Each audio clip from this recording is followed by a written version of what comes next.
Alright, so I wanted to go through with you guys, go through the transcript that has been provided by CBS and Fox News. The president declassified this earlier today, I believe. I've seen a lot of people go through and just talk about how there's nothing in it and it's basically a nothing burger, but I haven't seen anybody actually go through and read the transcript through and through, and so I wanted to take that time now to go through it with you guys and give my commentary and insight. I've already read this, but wanted to go through so that other people could see it. If they didn't have time to read through it, they could at least listen to it as I read through it.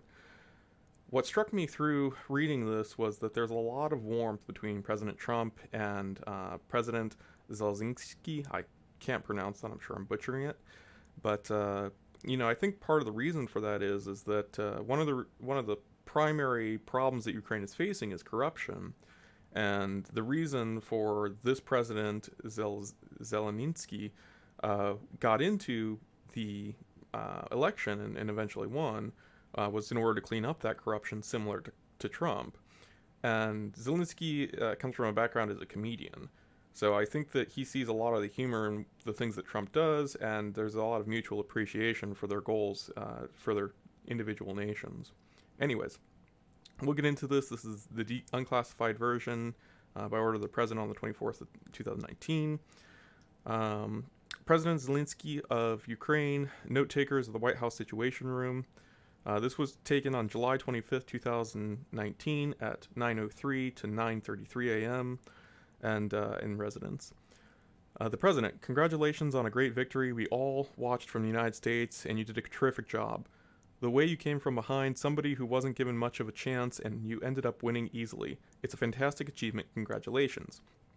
This is particularly personal to Trump, who had enormous odds against him from the media right up until the election, and pulled off a fantastic victory. So I think that that's a very personal comment from Trump in stating and seeing the same thing that happened in the election in Ukraine.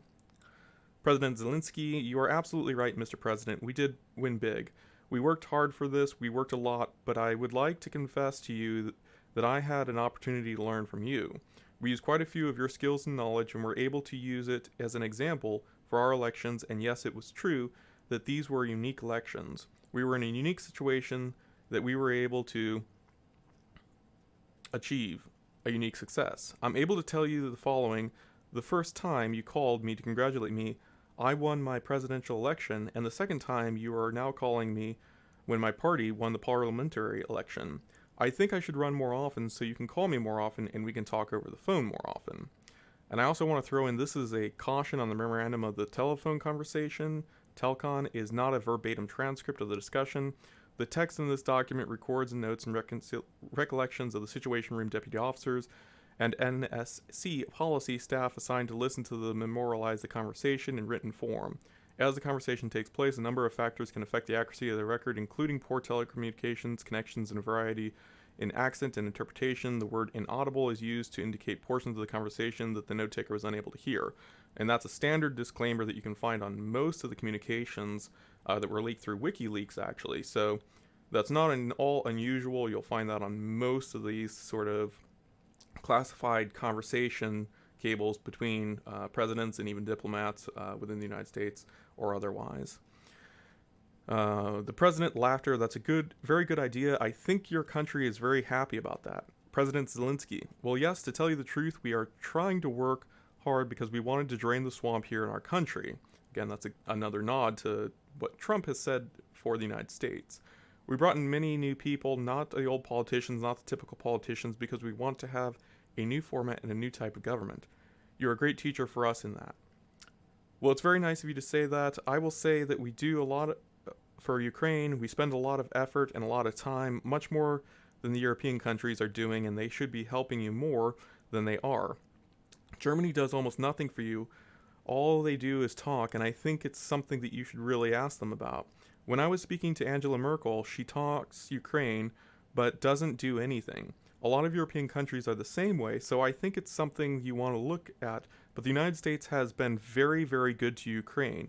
I wouldn't say that it's reciprocal necessarily, because things are happening that are not good, but the United States has been very good to Ukraine. Now, this is a key point in the diplomatic relations that Trump has had with the rest of the European Union, and that they don't, not only do they not pay the 2% that they have promised to the United States in refunding for the defenses we provide for them, but they also don't support the NATO resolution and supporting other Eastern countries within the UK Parliament, within the EU Parliament, excuse me, for the defense in regards to NATO either. President Zelensky, yes, you are absolutely right. Not only 100%, but actually 1,000%. And I can tell you the following. I did talk to Angela Merkel and I did meet with her. I also met and talked with Macron, that's the president of France, and I told them that you are not doing quite as much as they need to be doing on the issue with the sanctions. They are not enforcing the sanctions. They are not working as much as they should work for Ukraine. It turns out that even though logically the European Union should be our biggest partner, but technically the United States is a much bigger partner than the European Union. And I'm very grateful to you for that, because the United States is doing quite a lot for Ukraine, much more than the European Union, especially when we are talking about sanctions against the Russian Federation. I would also like to thank you for your great support in the area of defense. We are ready to continue to cooperate for the next step. Specifically, we are almost ready to buy more javelins from the United States for defense purposes. Now, I find that very interesting that they included this little bit of information.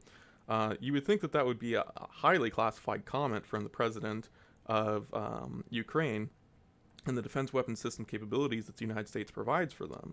And so I think it speaks volumes as far as what they're willing to release in this transcript concerning the conversation.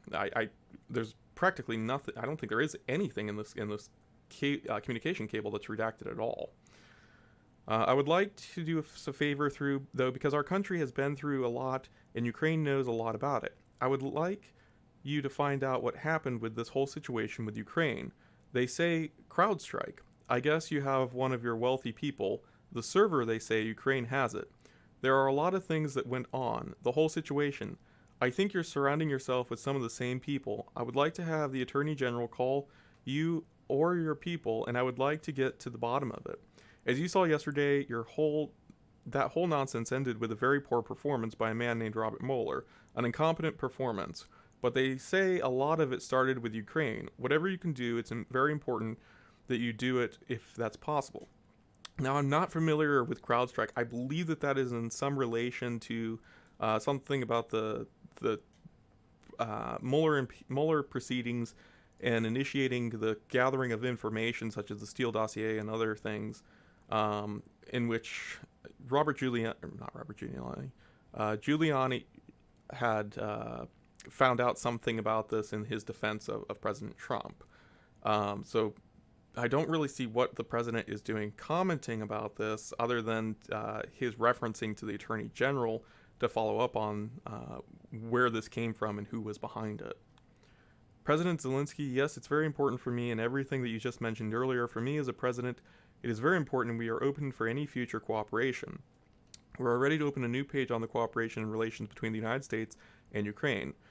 For that purpose, I just recalled our ambassador from the United States and will be replaced by a very competent and very experienced ambassador who will work hard in making sure that our two nations are getting closer. I would also like and hope to see him having your trust and your confidence and your personal relations with you so that you can cooperate even more so. I will personally tell you that one of my assistants spoke with Mr. Giuliani just recently, and we are hoping very much that Mr. Giuliani will be able to travel to Ukraine and will meet once he comes to Ukraine. I just want to assure you once again that you have nobody but friends around us. I will make sure that I surround myself with the best and most experienced people. I also want to tell you that we are friends, we are great friends, and you, Mr. President, have friends in our country so we can continue our strategic partnership. I also plan to surround myself with great people, and in addition to that investigation, I guarantee as President of Ukraine that all the investigations will be done openly and candidly. That I can assure you. So there's no promise of any sort of quid pro quo there, or favoritism, or actions that would result in some sort of corrupt prosecutorial system or contamination of the investigation. He's saying he's going to be doing openly and candidly. So no promise for any sort of favoritism in that regard. The president. Good, because I heard you had a prosecutor who was very good and he was shut down, and that's really unfair. A lot of people are talking about that, and the way they shut your very good prosecutor down, and you had some very bad people involved. Mr. Giuliani is a highly respected man. He was the mayor of New York City, a great mayor, and I would like him to call you. I will ask him to call you along with the Attorney General. Rudy very much knows what's happening, and he is a very capable guy. If you could speak with him, if you could speak to him, excuse me, that would be great. The former ambassador from the United States, the woman, was bad news, and the people she was dealing with in Ukraine were bad news. So I just want to let you know that. Other thing, there's a lot of talk about Biden's son, that Biden stopped the prosecution, and a lot of people want to find out about that.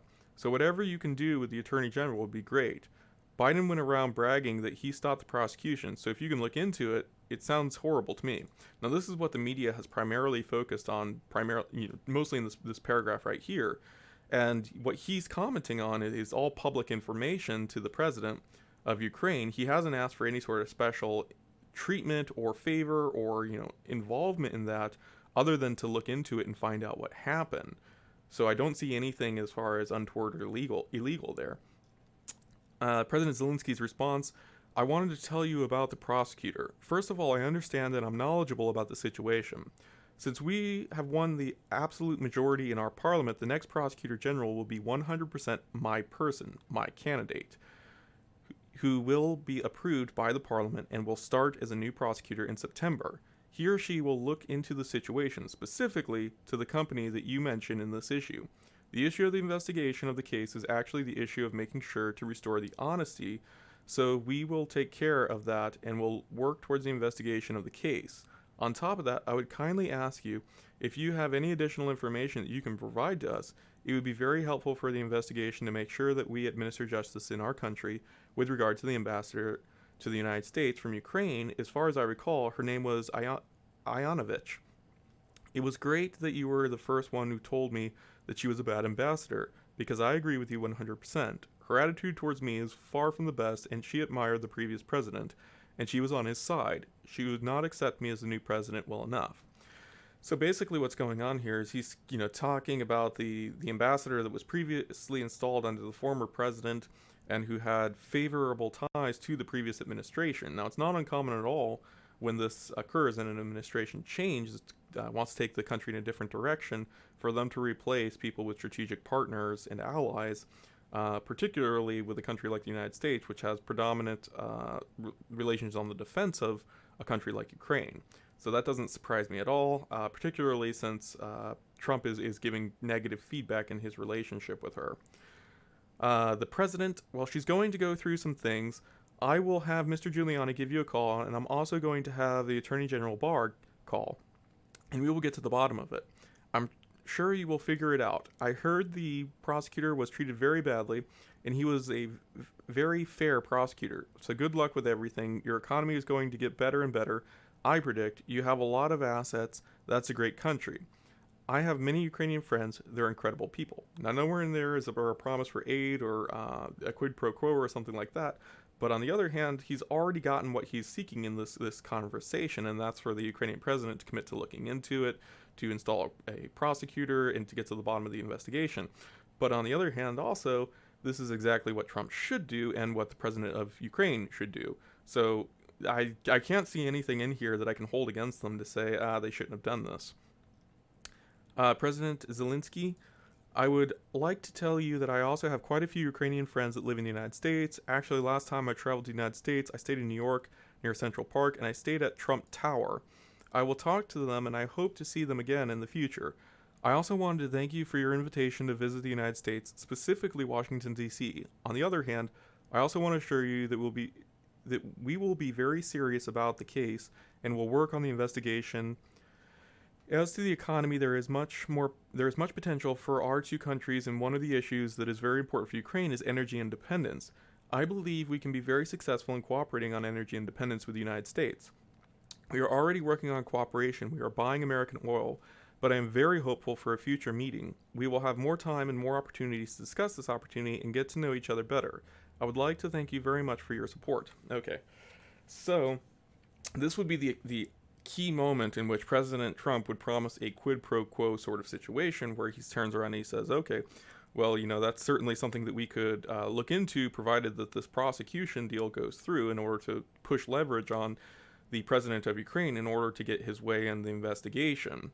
That wouldn't be necessarily unusual concerning these type of cables and what I've read in previous reports from the Snowden releases and the WikiLeaks releases.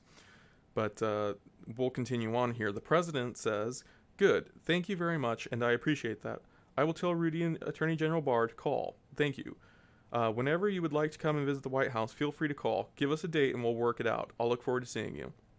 Again, no promise of any sort of quid pro quo or withholding aid or, increasing or decreasing sanctions on Russia. President Zelensky, thank you very much. I would be very happy to come and would be happy to meet with you personally and get to know you better. I'm looking forward to meeting, and I also would like to invite you to visit Ukraine. Come to the city of Kiev, and which is a beautiful city. We have a beautiful country which would welcome you. On the other hand, I believe that on September 1st, we will be in Poland, and we can meet in Poland, hopefully. After that, it might be a very good idea for you to travel to Ukraine. We can either take my plane or go to Ukraine, or we can take your plane, which is probably much better than mine. President Zelensky, thank you very much, Mr. President. The president, okay, we can work that out. I look forward to seeing you in Washington and maybe in Poland because I think we are going to be there at that time. President Zelensky, thank you very much, Mr. President. The president, congratulations on a fantastic job you've done. The whole world was watching. I'm not sure it was so much of an upset, but congratulations. President Zelensky, thank you, Mr. President. Bye-bye. End of conversation. So this just kind of blows up. Sorry for the ad. This kind of blows up in the Democrats' faces. The Democrats' faces because they were promising this bombshell, to occur with a quid pro quo situation between President Zelensky and President Trump, which clearly isn't here. Whereas on the other hand, we have blatant bragging from Biden concerning his involvement in this and in offering, in his own admission, a quid pro quo situation for changing the prosecutors in a company scandal involving his own son, from which his son benefited.